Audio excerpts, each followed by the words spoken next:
It began not with an announcement, but with a silence, an unusual, calculated silence that spread across palace corridors like a gathering storm.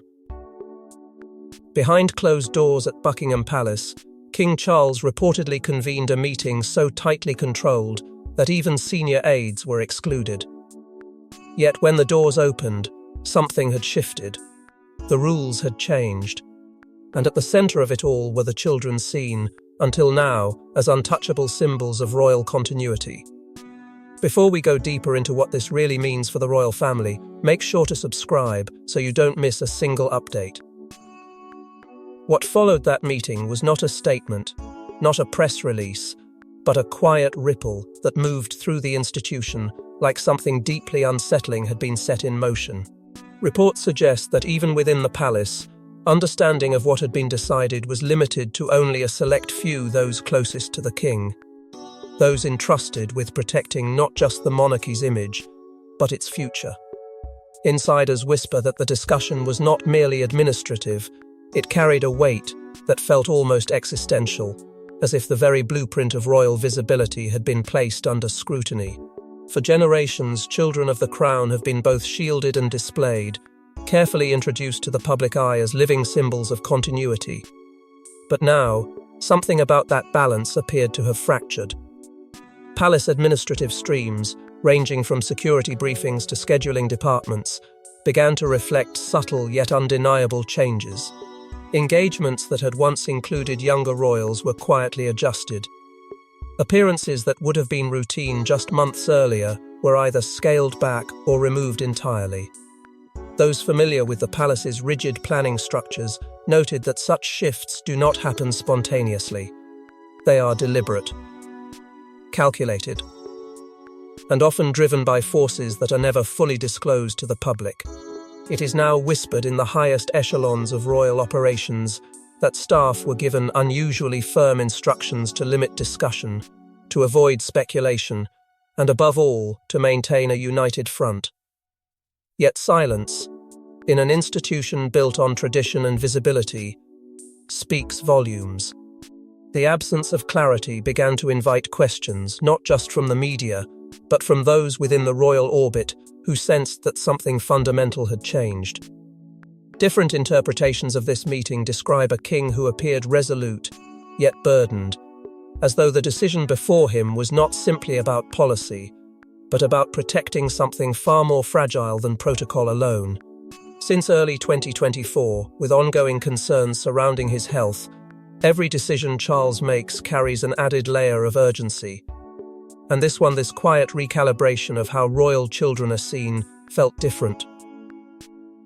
There were no dramatic announcements, no immediate confirmations, but the signs were there, embedded in absence, in altered routines, in the careful language of those who spoke just enough to say nothing at all. Royal watchers began to notice, patterns began to form, and slowly, almost imperceptibly, the realization began to take hold. The rules governing the youngest members of the monarchy were no longer what they once were.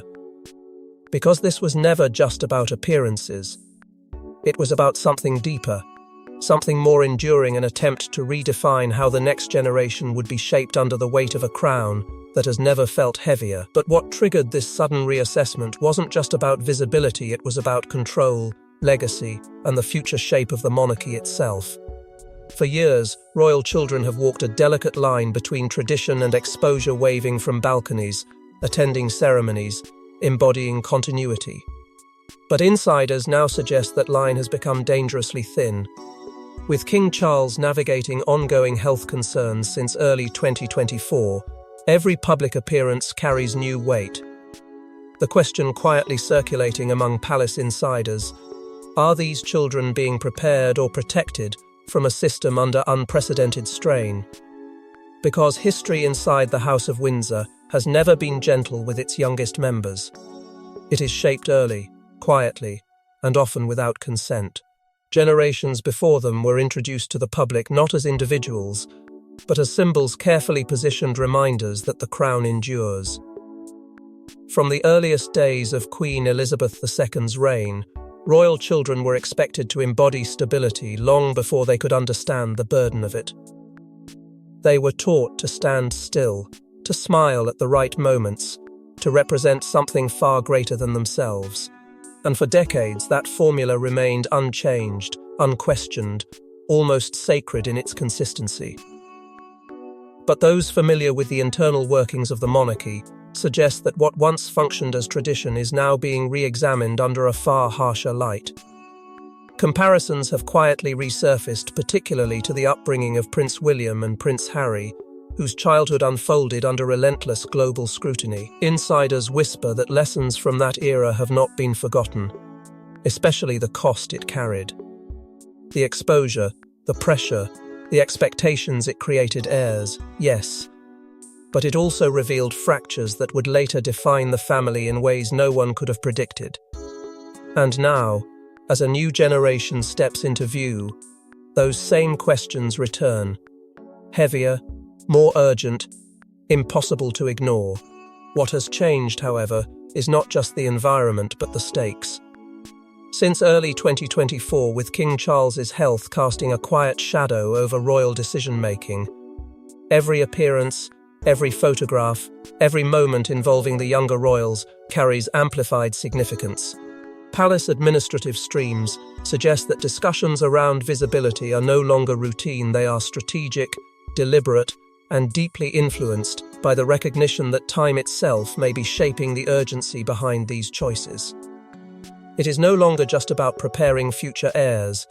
It is about protecting them from the very system that is meant to elevate them. At the same time, the world watching has grown louder, faster, and far less forgiving.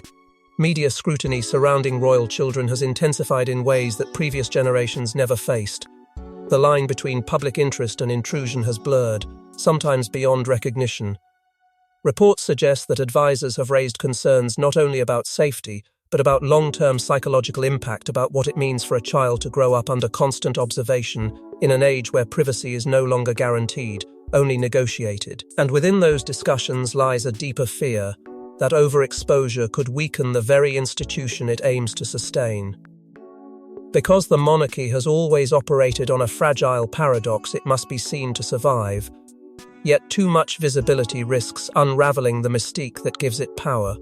Insiders describe this as a growing tension between duty and preservation, between the need to present continuity and the responsibility to safeguard those who will inherit it. The crown, often described as a sacred trust held for the nation, now finds itself navigating a question it has long avoided: how much of its future should be revealed, and how much must remain protected at all costs. And it is within this mounting pressure, this collision of history, expectation, and uncertainty, that the palace appears to have reached a turning point. One that could redefine not only how royal children are seen, but how they are shaped for the roles they are destined to inherit. And it's precisely this pressure that may have pushed the palace to confront a reality it could no longer ignore. Something, according to multiple palace-adjacent sources, forced the crown's hand. Whether it was a specific incident, a surge in media intrusion, or growing internal disagreement, the shift was not gradual, it was immediate. Reports suggest that concerns had been building for months, quietly escalating behind the scenes. Then, almost overnight, what had been routine appearances for royal children became the subject of urgent reassessment at the highest levels. What makes this moment so unsettling is not just the speed of the shift, but the sense that it had been coming for far longer than anyone publicly acknowledged. Insiders whisper that warning signs had been quietly accumulating, each one dismissed at first as manageable, until together they formed something impossible to ignore. Different interpretations of recent palace activity describe a growing unease, small disruptions in routine, heightened security protocols, subtle changes in how and when the younger royals were allowed to be seen. None of it announced, none of it explained. Yet all of it, when viewed together, begins to form a pattern that suggests something far more serious was unfolding beneath the surface. At the center of these concerns, according to reports, was the intensifying behavior of the media. What had once been controlled access, carefully managed photographs, limited public engagements appeared to be slipping into something far more aggressive. Palace administrative streams, ranging from press monitoring units to private security briefings, reportedly flagged a noticeable escalation. The line between observation and intrusion had blurred, and in some cases, vanished entirely. Insiders claim that certain moments involving royal children began attracting an intensity of attention that even seasoned royal staff found alarming. It was no longer just coverage, it was pursuit. But the pressure was not coming from outside alone. Within the institution itself, there are suggestions of growing disagreement among senior figures about how to respond. Some, it is whispered, believed that maintaining tradition, continuing public appearances as they had always been, was essential to preserving the monarchy's connection with the public.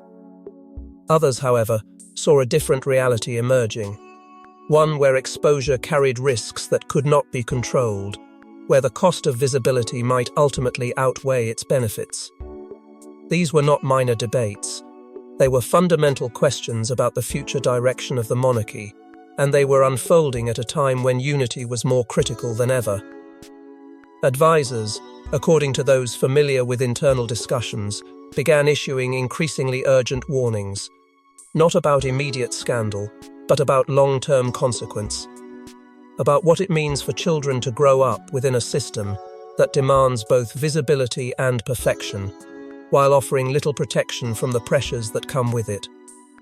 Reports suggest that these warnings were not ignored, but neither were they acted upon immediately. Instead, they lingered, building weight, adding to the growing sense that something decisive would eventually have to be done. And then, it happened. Not with a single announcement, but with a shift so sudden it could not be mistaken for coincidence. Appearances were reconsidered, schedules were rewritten. The familiar rhythm of royal life, predictable, structured, carefully maintained, began to change. What had once been accepted as tradition was now being questioned, re-evaluated, and in some cases quietly set aside. It was a pivot that suggested not hesitation, but urgency. Not uncertainty, but recognition that the old way of doing things could no longer hold. The timing, perhaps, is what makes it most revealing. All of this unfolding against a backdrop of broader institutional strain, health concerns at the very top, shifting public expectations, and a world that no longer interacts with the monarchy in the ways it once did. It created a convergence of pressures that left little room for delay. The Crown, it seems, was no longer reacting to isolated challenges, but to a cumulative reality that demanded change. But the response wasn't merely reactive, it was strategic, deliberate, and rooted in a deeper doctrine of royal survival. What emerged from that closed-door meeting was more than a policy. It was, as some insiders describe it, a recalibration of royal philosophy itself. Quietly referred to in palace circles as a form of protective protocol, the updated guidelines reportedly redefine how, when, and why royal children appear in public. This was not about optics alone. It was about reshaping the monarchy's relationship with visibility in an era that no longer guarantees discretion. At its core, the shift appears to be both simple and profound, less exposure, more control. But within the machinery of the monarchy, nothing is ever truly simple. Reports suggest that the guidelines introduce a structured limitation on appearances, not as a temporary adjustment, but as a long-term strategic framework. Engagements involving younger royals are no longer treated as routine obligations. Instead, each one is now believed to be evaluated through a far stricter lens, measured not just for ceremonial value, but for risk, impact, and necessity. The casual familiarity that once defined these appearances has been replaced by something colder, more deliberate, almost surgical in its precision. Those familiar with palace planning structures describe a system where frequency itself has become a controlled variable. No longer are royal children expected to maintain a consistent public presence. Instead, their appearances are said to be intentionally spaced, carefully curated, and tightly managed to preserve both their privacy and their symbolic weight. Insiders whisper that this recalibration is rooted in a growing belief that scarcity enhances significance, that by being seen less often, these young figures may ultimately hold more influence when they do step forward. It is a subtle but powerful inversion of tradition, one that challenges decades of established royal practice. Alongside this shift comes an intensified emphasis on privacy, though not in the casual sense the public might imagine. This is not simply about shielding children from cameras. It is about constructing an environment where exposure is no longer the default, but the exception. Palace administrative streams, particularly those tied to security and communications, are said to have expanded their role in ways that reflect this new priority. Legal frameworks have reportedly been revisited, protocols updated, and boundaries reinforced to ensure that access to royal children is not just limited, but controlled with unprecedented precision.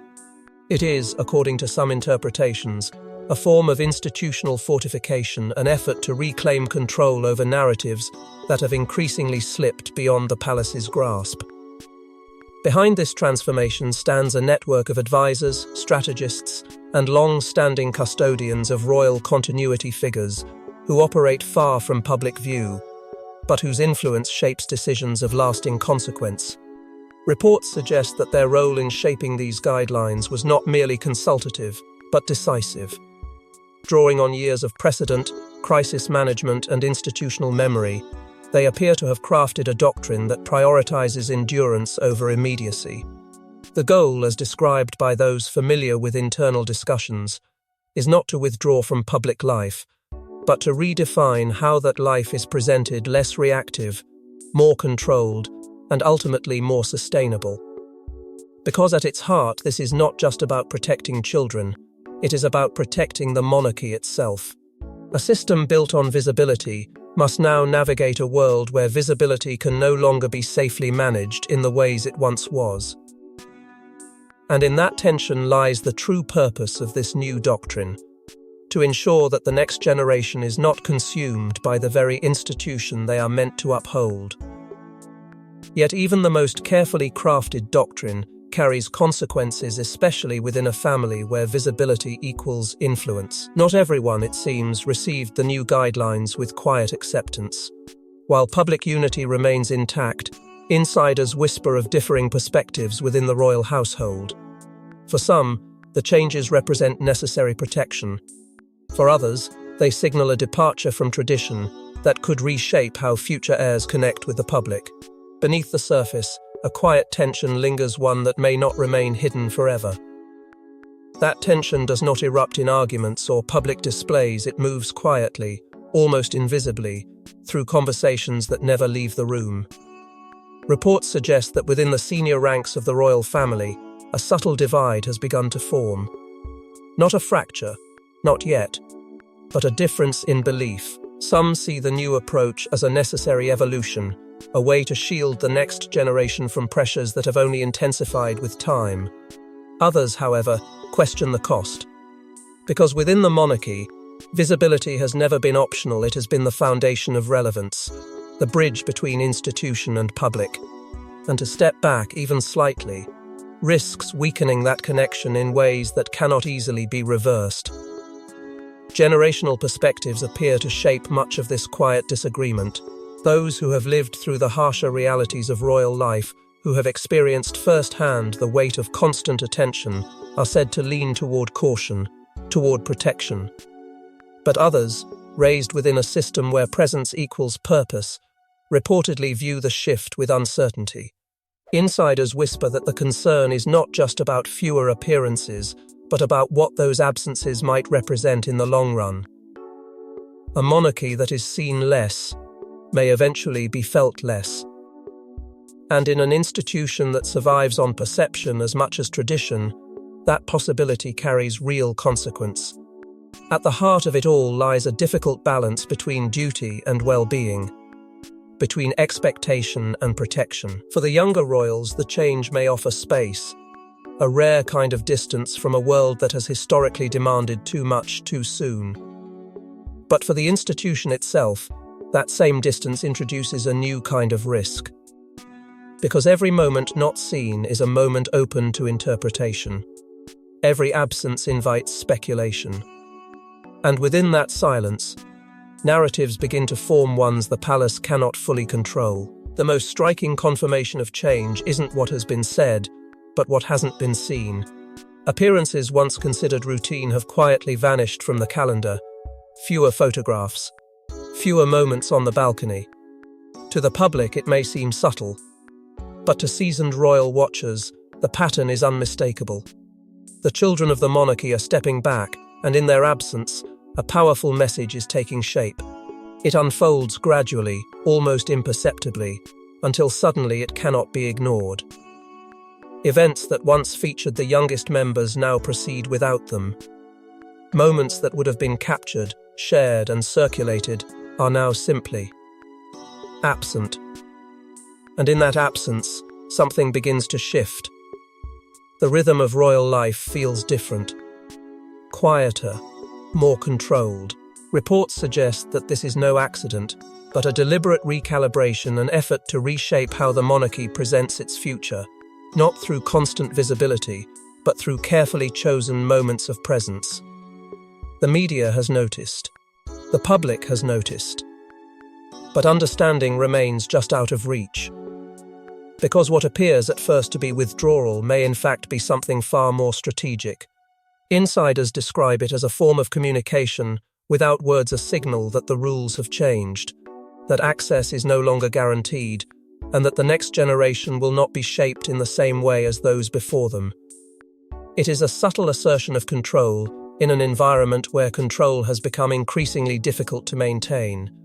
And yet, the deeper meaning of this shift remains just beneath the surface, waiting to fully reveal itself. Because this absence, this quiet retreat from expectation, is not simply about stepping back, it is about redefining what it means to step forward.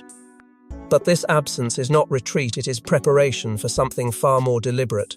If these changes signal anything, it is that the monarchy is adapting, not collapsing, not retreating, but evolving under pressure.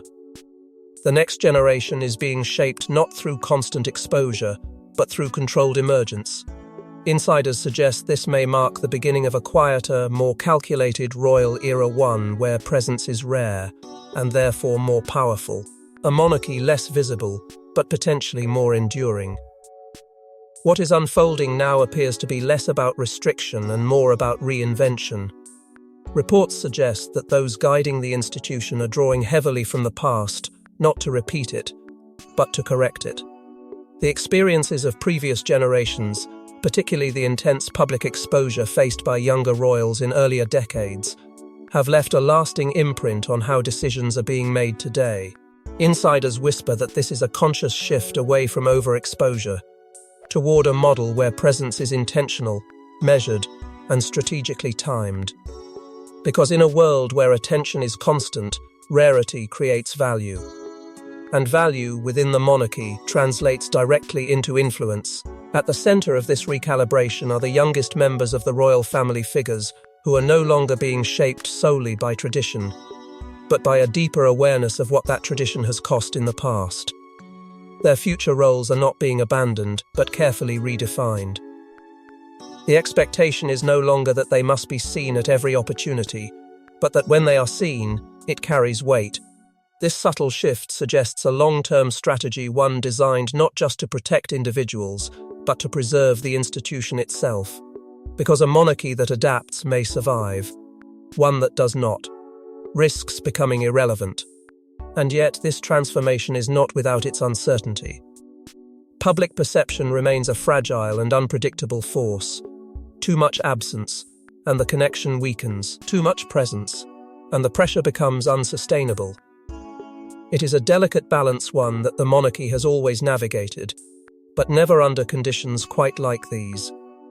Insiders suggest that what is being attempted now is nothing short of a reinvention of royal engagement, one that aligns with a modern world while still preserving the mystique that has defined the crown for centuries. Whether that balance can be maintained remains an open question. In the end, this isn't just about guidelines, appearances, or even the children themselves. It is about legacy, who shapes it, who protects it, and who ultimately inherits it. King Charles's decision, whether driven by caution or necessity, may define not just his reign, but the structure of those that follow.